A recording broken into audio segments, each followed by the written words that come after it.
سب سے پہلا گھر جو لوگوں کی عبادت کرنے کے لیے مقرر کیا گیا تھا وہی ہے جو مکے میں ہے، بابرکت اور جہان والوں کے لیے موجب ہدایت۔ اس میں کھلی ہوئی نشانیاں ہیں، جن میں سے ایک ابراہیم کے کھڑے ہونے کی جگہ ہے۔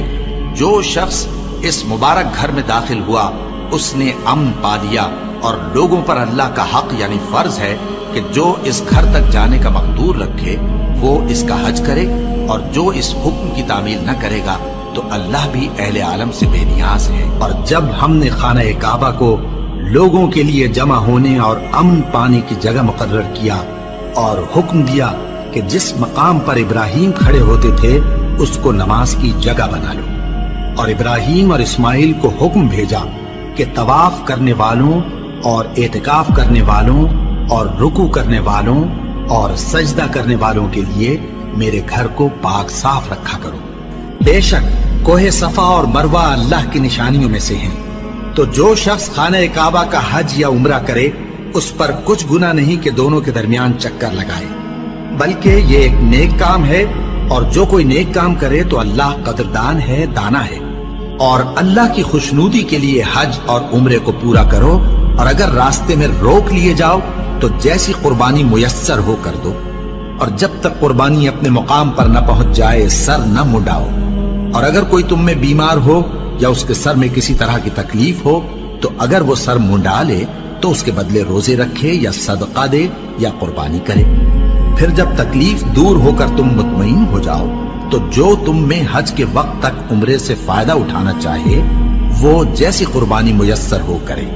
اور جس کو قربانی نہ ملے وہ 3 روزے ایام حج میں رکھے اور 7 جب واپس ہو۔ یہ پورے 10 ہوئے۔ یہ حکم اس شخص کے لیے ہے جس کے اہل و عیال مکے میں نہ رہتے ہوں۔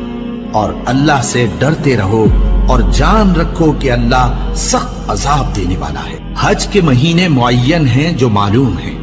تو جو شخص ان مہینوں میں حج کی نیت کر لے تو حج کے دنوں میں نہ عورتوں سے اختلاط کرے، نہ کوئی برا کام کرے اور نہ کسی سے جھگڑے،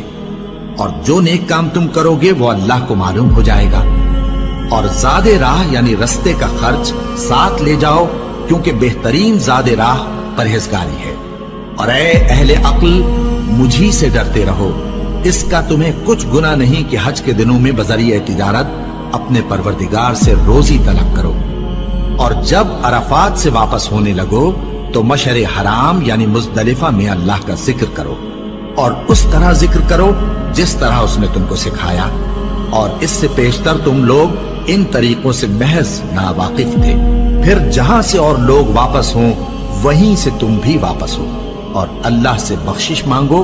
بے شک اللہ بخشنے والا ہے، رحمت کرنے والا ہے۔ پھر جب حج کے تمام ارکان پورے کر چکو تو مینا میں اللہ کو یاد کرو جس طرح اپنے باپ دادا کو یاد کیا کرتے تھے، بلکہ اس سے بھی زیادہ۔